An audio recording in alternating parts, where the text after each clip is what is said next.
नमस्कार दोस्तों, मैं सचिन सिंह गौर आपका अपने YouTube मंच पे स्वागत करता हूं। इस समय हिमाचल प्रदेश में संजौली मस्जिद का मुद्दा गरमाया हुआ है और वो इस समय हिमाचल का या क्षेत्रीय मुद्दा नहीं है बल्कि एक राष्ट्रीय मुद्दा बन चुका है। पूरे देश की नजरें उस पर हैं और इसमें हिंदू मुस्लिम संघर्ष के रूप में इसको देखा जा रहा है।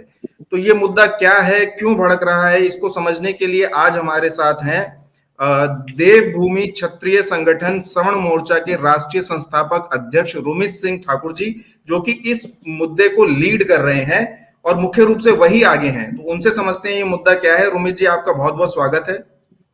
बहुत बहुत धन्यवाद गॉड सर, बहुत बहुत धन्यवाद जी, तो ये मुद्दा क्या है जो इतना भड़क रहा है इस समय संजौली मस्जिद का? हिमाचल प्रदेश में संजौली के मुद्दा एक अवैध निर्माण को लेकर है। मस्जिद के निर्माण को लेकर ये लगातार पिछले कई सालों से उसमें अवैध रूप से मंजिलों का निर्माण किया गया और किसकी शय से हुआ? प्रशासन की शय में हुआ, वहां के नेताओं की शय में हुआ, किन्होंने उनको शेल्टर दिया कि लगातार लोग इसका अंदर ही अंदर विरोध कर रहे थे। लेकिन ऐसा एक स्थिति उत्पन्न हुई कि लोग खुलकर इसके सामने आए। 2 तारीख को पहला प्रोटेस्ट हुआ तो वहां के जितने भी स्थानीय लोग हैं, सनातनी समाज के लोग हैं, उन्होंने खुलकर उसका प्रोटेस्ट किया, विरोध किया। पूरे प्रदेश में मुद्दा गूंजा। उसके बाद देवभूमि क्षत्रिय संगठन ने पहल करी इसमें और 5 तारीख का कॉल दिया। 4 तारीख को प्रदेश के मुख्यमंत्री साहब का हमें कॉल आया, उन्होंने बुलाया व्यक्तिगत तौर पे और हमसे हमारे मुद्दों के बारे में जानकारी ली और उसके ऊपर उसी टाइम सख्त कड़ी कार्रवाई के जो निर्देश थे, जो उसको डिमोलिश करने के निर्देश भी थे, वो भी प्रशासन को पारित किए गए कि जल्दी ही इसके कागज निकलवाकर इसके ऊपर कड़ी कार्रवाई अमल में लाई जाए और जल्दी से जल्दी जो अवैध है इसको तोड़ा जाए। इसका जो बिजली पानी है वो कट किया जाए और जो इसको सीज करने के जो है इसको जल्दी से जल्दी सीज किया जाए ताकि उसमें कोई भी अवैध रूप से गतिविधि अमल में ना लाई जा सके। प्रदेश के सदन के अंदर पहली बार 14 सालों में क्या, जब से हिमाचल प्रदेश का निर्माण हुआ, किसी भी मंत्री विधायक ने इस मुद्दे के ऊपर कभी बात नहीं करी सनातन समाज को लेकर। लेकिन प्रदेश में पहली बार किसी मंत्री ने, अनिरुद्ध सिंह राणा जी ने इस मुद्दे को बड़ी बेबाकी के साथ उठाया और कड़ी कार्रवाई अमल में लाने के निर्देश दिए।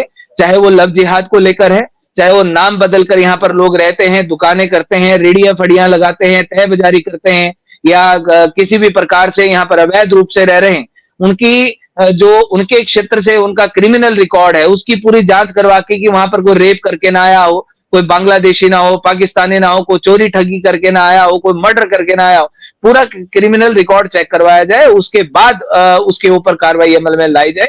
इस प्रकार के निर्देश पारित किए गए।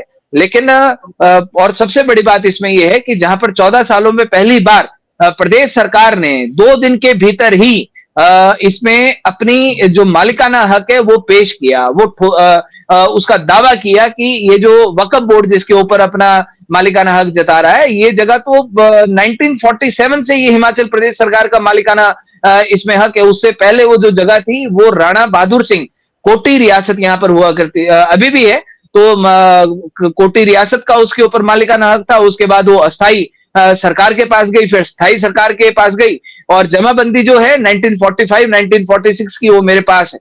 उसमें साफ शब्दों में लिखा गया है कि इसमें जो इसके मालिकाना हक है वो राणा बहादुर सिंह है और जो कब्जाधारी है उसके बाद 2017 की जो जमाबंदी है उसमें सीधे उस पर लिखा गया है जो कब्जाधारी है वो अहले मुस्लिम। अहले मुस्लिम का मतलब मुस्लिम धर्म, कि इन लोगों ने इसके ऊपर कब्जा किया है। तो आपका कहना है कि 2017 से ये मस्जिद एग्जिस्ट कर रही है, उससे पहले मस्जिद नहीं थी वहां पर? उससे पहले तो ये मस्जिद तो क्या, पहले उसमें एक छोटी सी मंजिल होती थी, ढारा होता था, एक टेलर आया, उसने वहां पर ढारा बनाया, लोकल लोगों ने उसको वहां पर जगह दी, करने दिया। वो धीरे धीरे धीरे वो टेलर भी मजबूत होता रहा क्योंकि कपड़े सिलाई का काम करता था। अब इनको फंडिंग पाकिस्तान से आती है, बांग्लादेश से आती है कि कौन सी मुस्लिम कंट्री से आती है, ये तो यही बताएंगे जब जांच पड़ताल होगी। इनके सारे अकाउंट डिटेल खंगाले जाएंगे, सारा सारा सब कुछ वो होगा। तो उसमें जो सबसे बड़ा इसमें जो अवैध निर्माण हुआ वो हुआ 2017 के बाद, और 2017 के बाद 2019 तक इसमें पूरे के पूरे 4 लेंटर डाल दिए गए। और अब उसमें स्थानीय नेताओं, चाहे वहां के मंत्री रहे, चाहे विधायक रहे, उनका इसमें शय रहा या प्रशासनिक अधिकारियों का शय रहा। ये जांच पड़ताल का विषय और निश्चित तौर पर इसके ऊपर जांच होनी चाहिए। मैंने पढ़ा था कि कोरोना से पहले हिमाचल प्रदेश में 390 मस्जिदें थीं जो कि अभी 542 हो चुकी हैं। तो ये मस्जिदें जो बढ़ी हैं 2-3 साल में इस तरह से, और ये जो निर्माण होता रहा, बढ़ता रहा, तो जो वहां पे प्रदेश सरकारें उस समय थी, जो प्रशासन था, वो सो रहा था क्या? देखिए, मैंने आपको कहा कि जब भी ऐसी कोई गतिविधि होती है तो निश्चित तौर पे उसमें नेताओं का भी शेल्टर होता है, उसमें प्रशासनिक अधिकारियों की भी मिलीभगत होती है, ठीक है, सबकी मिलीभगत होती है और सबके शेल्टर पे अब जो नेता है, नेता निश्चित तौर पर वहां पर जाकर फंडिंग देगा कि बनाइए, क्योंकि उसको वोट लेना है। अब ये जो लोग आए, इन लोगों का वोट किसने बनाया, इन लोगों का आधार कार्ड किसने बनवाया, इन लोगों के राशन कार्ड किसने बनवाए, इन लोगों को अनुमतियां किसने दिलवाई, यही लोग। आपको अगर जांच पड़ताल होगी तो किसी ना किसी नेता का नाम सामने आ जाएगा। तो जितनी बार 17 भी से चुनाव 22 होते तक, हैं, 17 से इलेक्शन 22 होते तक हैं गौड़ तो साहब, भाजपा की जितनी सरकार थी, तो भाजपा जी बांग्लादेशी और इन सबको प्रश्रय दे रही थी। सर, देखिए बिल्कुल ये जांच पड़ताल का ये विषय है कि अगर भाजपा की सरकार में ये अवैध रूप से निर्माण हुआ है तो उसमें या तो मुख्यमंत्री की शह रही, वहां के स्थानीय मंत्री उस टाइम होते थे शहरी विकास मंत्री, उनकी उसमें शह रही, किसकी शह रही, ये पूरा का पूरा जांच पड़ताल का विषय है। और मैंने तो बड़ी उससे कहा है कि इन लोगों के चेहरे बेनकाब होने चाहिए, इन लोगों के नाम सामने आने चाहिए कि कौन कौन से नेता ने उसमें फंडिंग दिया है। चाहे वहां का काउंसलर भी रहा, अगर वहां के काउंसलर ने भी उसमें सहयोग किया है, उसका नाम भी व्यक्तिगत उसका सोशल मीडिया के ऊपर और मीडिया के नाम के माध्यम से उसका नाम दिखाया जाना चाहिए। क्योंकि बिना नक्शा पास किए अवैध निर्माण कैसे हो गया। कोई व्यक्ति, कोई परिवार अगर छज्जा भी डालता है तो तुरंत उसका बिजली पानी कट कर दिया जाता है। और क्यों नेताओं ने, चाहे वहां के पार्षद रहे उस समय के, चाहे नेता रहे, को मंत्री विधायक जो भी रहे, उन्होंने बिना जांच पड़ताल के और नक्शा पास कैसे वहां पर कर दिया, कैसे उनको परमिशन दे दिया, कैसे उसको फंडिंग दे दिया, ये सारे के सारे जांच पड़ताल के विषय हैं। और इनके ऊपर मैं चाहता हूं कि निश्चित तौर पर पूरी मजबूती के साथ जांच की जानी चाहिए। मंत्री अनिरुद्ध सिंह राणा का आपने नाम लिया, उनके बारे में कहा जा रहा है वो कांग्रेसी हैं या भाजपा ही, क्योंकि वो कांग्रेस के जो विचारधारा है उसके अगेंस्ट बोल रहे हैं। साहब, ओवैसी ने भी कहा है। जो ये लोग बोल रहे हैं कि अगर वो हिंदू बोल रहे हैं, ओबीसी को तो छोड़िए, वो उसकी तो बात नहीं की जाए तो ठीक है। क्यों? क्योंकि वो खुद धर्म को आपस में लड़ाने का प्रयास करता है और किसके इशारों पे करता है पूरा देश जानता है, हम सब जानते हैं, हम तो न्यूट्रल है, हमारी अपनी पार्टी, हम तब भी जानते हैं कि किसके इशारों पे वो बोलता है, क्या नहीं बोलता है, ठीक है। लेकिन अगर अनिरुद्ध सिंह राणा के व्यक्तिगत तौर पर एज ए सनातनी हम उस व्यक्ति के साथ खड़े हैं कि अगर उसके बारे में बोलेंगे, अगर कोई हिंदू ये बोल रहा है कि ये कांग्रेसी है, भाजपा ही है, तो हिंदू को भी तय करना पड़ेगा कि वो कौन से सनातनी है, असली है या नकली है। अगर बात सनातन की आती है और अगर सनातन के लिए अगर कोई बात हिमाचल प्रदेश में लगभग 60 लाख हिंदुओं में अगर किसी ने हिम्मत की है और सदन के अंदर की है, तो मुझे लगता है कि उससे बड़ा सनातनी और उससे बड़ा रक्षक सनातनियों का कोई नहीं हो सकता हिमाचल तो प्रदेश में। आपको लगता है क्या कि कांग्रेस के शासन में मस्जिद को डेमोलिश किया जा सकता है? निश्चित तौर पे किया जाएगा। प्रदेश के मंत्री ने इसके ऊपर सदन के अंदर पूरी बेबाकी के साथ बात रखी है, मुख्यमंत्री ने इसमें आदेश दिए हैं, प्रशासन को दिया है। साहब, 5 तारीख को पूरा का पूरा ये सारा एपिसोड हुआ है, 4 तारीख को सदन के अंदर बात उठी, 7 तारीख को हियरिंग थी। पहली बार जो इतने सालों में, 14 सालों में ये भाजपा कांग्रेस की पूर्व सरकारें नहीं कर पाई, ये तो भाई साहब इस मंत्री ने 2 दिन के अंदर कागज पेश कर दिए। 7 तारीख को जो हियरिंग उसमें प्रदेश सरकार ने अपना दावा ठोका है। और हम निश्चित तौर पे मानते हैं कि किसी भी प्रक्रिया को समय लगता है, वो 10-15 दिन का समय जो लगता है। और ये बात सीधे तौर पे की गई है, मंत्री के द्वारा भी की गई है कि उसको सीज किया जाना चाहिए, उसका बिजली पानी कट किया जाना चाहिए, उसमें किसी प्रकार की कोई गतिविधि नहीं होनी चाहिए। और निश्चित तौर पे वो अवैध है और उस अवैध निर्माण को तोड़ा जाएगा, क्योंकि प्रदेश सरकार की जगह है, किसी की व्यक्तिगत जगह नहीं है, ये तो कब्जादारी, तो आपको बुलडोजर लगता चलेगा है तो कि चलेगा। अगर तो आपको लगता है ऐसा कोई डिसीजन अगर प्रदेश सरकार लेती है तो कांग्रेस का केंद्रीय नेतृत्व उसको लेने देगा? साहब, देखिए, हमारा मतलब नहीं है केंद्रीय नेतृत्व से, हमारा मतलब है प्रदेश सरकार में जिस मंत्री ने ये इस बात को रखा है या मुख्यमंत्री, क्योंकि ये बात हिमाचल प्रदेश की सिक्योरिटी को लेकर है, आंतरिक सुरक्षा को लेकर है, कि जिस प्रकार से यहाँ पर लव जिहाद को जो किया जाता है, नाम बदलकर दुकानें ली जाती हैं, बाहर से आकर यहाँ पे अवैध रूप से कार्य किए जा रहे हैं, यहाँ पर कहीं चोरी, कहीं डकैती, कहीं रेप, कहीं मर्डर कि उसको अंजाम दिया जाता है। जब पता किया जाता है कि भैया पता कहां का, तो पता आता है इनके वहां का, ठीक है। तो ये प्रदेश की आंतरिक सुरक्षा को लेकर भी सवाल है। और जब कोई भी सरकार होती है, चाहे वो बीजेपी की होगी, चाहे वो कांग्रेस की होगी, कोई भी सरकार होगी, तो प्रदेश के मुखिया की सबसे बड़ी जिम्मेदारी अपने प्रदेश की जनता के प्रति होती है, अपने प्रदेश की आंतरिक सुरक्षा को लेकर सबसे बड़ी जिम्मेदारी होती है। तो आपको क्यों लगता है इस मस्जिद की वजह से पूरे प्रदेश की सुरक्षा खतरे में है? इस मस्जिद की वजह से नहीं साहब, हिमाचल प्रदेश में 542 मस्जिदों को लेकर मैं तो बात कर रहा हूं कि जिस प्रकार से मैंने तो ये कहा है, मैंने सरकार को भी लिख के दिया है कि ये जो 542 मस्जिदें हैं इनकी जांच पड़ताल होनी चाहिए कि कितनी मस्जिदें अवैध रूप से निर्माणित की गई हैं, इनको फंडिंग किसने दिया, कौन इसको इसका संचालन कर रहा है, ये जगह किसकी है, आज से आजादी से पहले ये जगह किसकी थी, मालिकाना हक किसका था, अगर वक्फ बोर्ड ने कब्जा किया है या अपना हक जता रहे तो उससे पहले वो जगह किसकी थी। ठीक है, और जिस प्रकार से ये लगातार ये बाहर से प्रवासियों को यहां पर बुलाते हैं, जगह जगह ये लोग घूमते हैं, गांव में रेकिया करते हैं, कोई कैसे करता है, कोई हिमाचल प्रदेश का जो दुकानदार है बेचारा 10-10 हजार पे दुकान का किराया दे रहा है, ठीक है, वो मक्खियां मारता रहता है, ये मोटरसाइकिलें गाड़ियां लेकर आते हैं, पूरी की पूरी गाड़ी खाली करके चले जाते हैं। अब क्या पता ये चोरी का सामान ला रहे हैं, कौन सा सामान ला रहे हैं। अब कई जगह तो ऐसा है कि कहीं पर गैस के चूल्हे लाते हैं और रेफ्रिजरेटर लाते हैं, एलईडीज लाते हैं, 1-1 हजार रुपए का वो माल देकर ये चले जाते हैं। ठीक है, तो लोग तो अवेयर नहीं है, अगर अवेयर होते तो इनसे सामान नहीं खरीदते, जो होते हैं वो अवेयर, वो इनसे सामान नहीं खरीदते, वो सीधा पुलिस चौकी को सूचित करते हैं। ठीक है, ये जो लोग आते हैं ये कौन सा चोरी का माल लेकर आते हैं और इस तरीके की घटनाओं को देते हैं, ये जांच का विषय है बहुत बड़ी और चिंता का विषय है गौर साहब। ये मुद्दा जो है हिंदू मुस्लिम से जुड़ा हुआ है, जो कि प्रिय विषय है एक तरह से कहिए भाजपा का, पर भाजपा इसमें उतनी मुखर नहीं दिख रही है, आपके साथ भी नहीं खड़ी और आप भी भाजपा के साथ खड़े नहीं दिख रहे हैं, ऐसा क्यों? अरे सर, ये इनसे या चाहे हिंदू संगठन है या ये भाजपा वाले, ये थोड़ी सर्टिफिकेट देंगे प्रदेशवासियों को या देशवासियों को या किसी हिंदू को कि तुम हिंदू हो। ठीक है, पहले तो इनसे खुद पूछना पड़ेगा तुम हिंदू हो कि नहीं।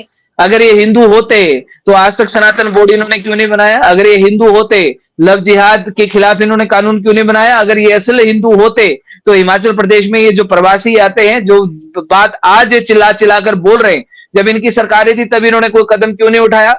अगर हिमाचल प्रदेश में पहले 390 मस्जिदें होती थी, अगर 390 मस्जिदें भी तो इनके कार्यकाल में बनी होंगी, इन्होंने क्यों नहीं उसके खिलाफ कार्रवाई की, क्यों नहीं जांच पड़ताल करी। अगर जो मुद्दा आज 14 साल से चला है, जहां पर आज पहली बार सरकार ने अपना दावा किया, इनकी सरकार ने क्यों दावा उसमें पेश नहीं किया। ठीक है, अपने मंत्रियों की ये जांच करवाएं कि किन मंत्रियों ने किन विधायकों ने उसमें सहयोग राशि दी है। और सबसे बड़ी बात तो यह कि मेरे को लगता है व्यक्तिगत तौर पे, ये मेरे संगठन की राय है, मेरी अपनी पार्टी की राय है कि ये जो मतलब हिंदू क्या सर्टिफिकेट है जो बांटने वाली पार्टी है, इनको पहले इस बात की जांच पड़ताल करा लेनी चाहिए कि इनके भाजपा नेताओं के राष्ट्रीय स्तर के ऊपर कितने नेताओं के जमाई मुसलमान हैं, पहले उस बात की जांच पड़ताल करवाएंगे अच्छे तरीके से, उसके बाद सर्टिफिकेट बांटने की बात करें। 10 साल हो गए इस देश में सरकार को, क्यों नहीं सनातन बोर्ड का, अगर वक्फ बोर्ड आजादी के बाद, ये दुर्भाग्य है इस देश का और इस देश के नेताओं के लिए, चाहे वो भाजपा है चाहे कांग्रेस है, अगर इस देश में वक्फ बोर्ड का गठन किया जा सकता है तो इतने सालों में 75 साल हो गए, 75 सालों में इस देश में सनातन बोर्ड का गठन क्यों नहीं किया गया, जहां पर जब इस देश को हिंदुस्तान कहा जाता है, हिंदुओं का देश कहा जाता है, क्यों नहीं सनातन बोर्ड का निर्माण किया गया। 10 साल में क्यों नहीं इस मुद्दे के ऊपर बात की गई, पूछे इनसे कोई। अच्छा, इसमें ऐसा भी कहा जा रहा है कि कांग्रेस आपके कंधे पे बंदूक रख के चलाने का प्रयास कर रही है, क्योंकि ये मुद्दा आप के द्वारा आंदोलित हो और मुख्य रूप से आपके साथ ही हिंदू जनता जुड़े और जिससे कि हिंदू वोटों में दो फाड़ हो।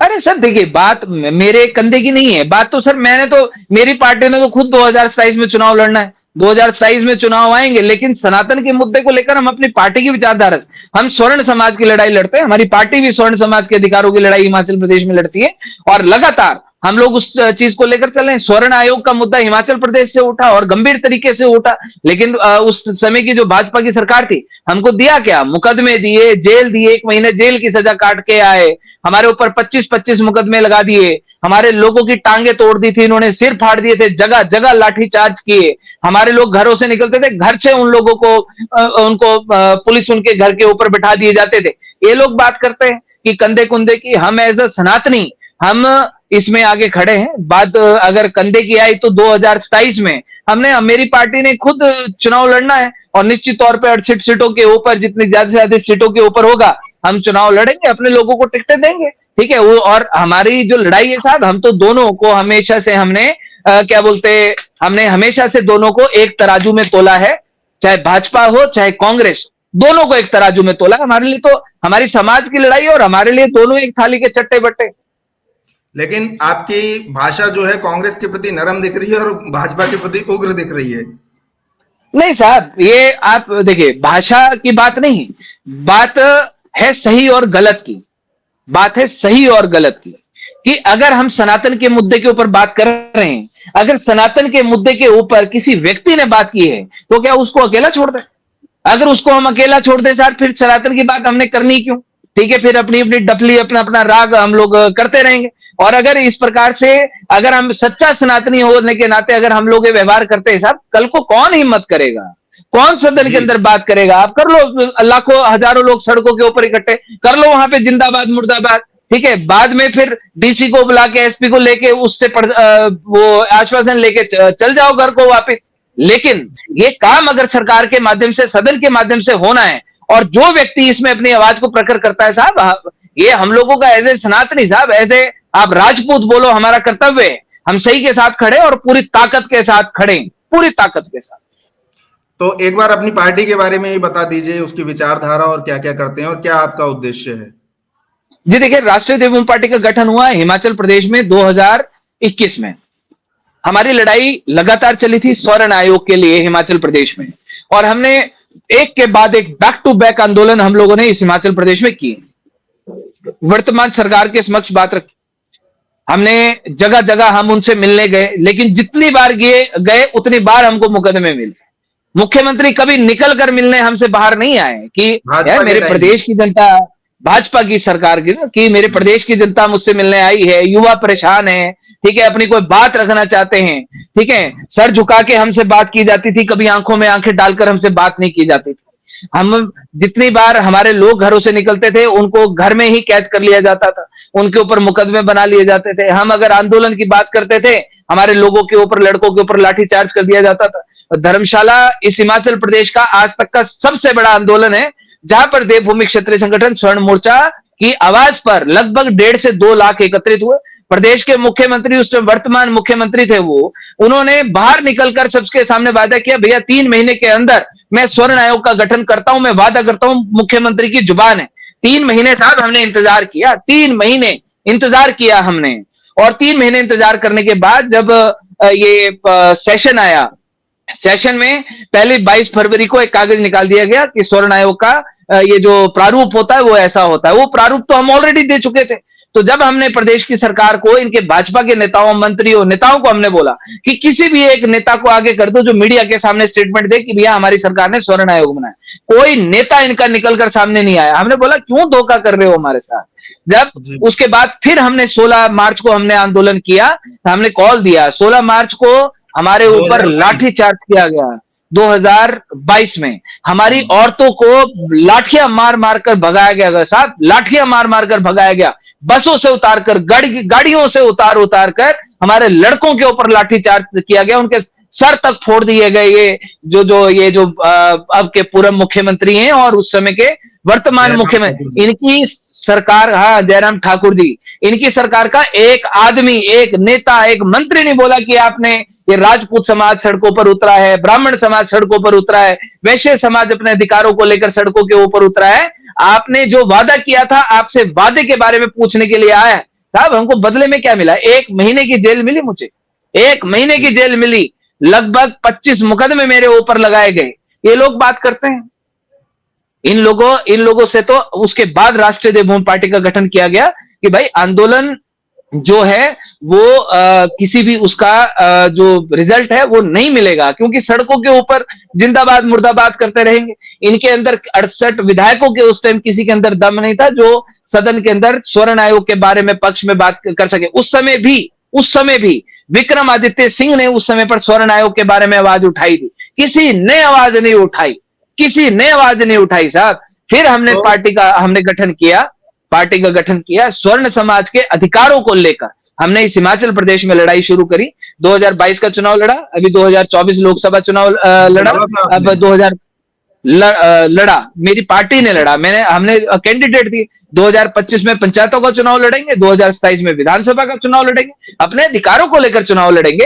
ये जो सनातन की बात करते हैं, ये जितने भी हिंदू के नेता या और, एक गौर साहब, बात हाँ हाँ। कंप्लीट हो जाए तो फिर बीच में दूरी रह जाएगी।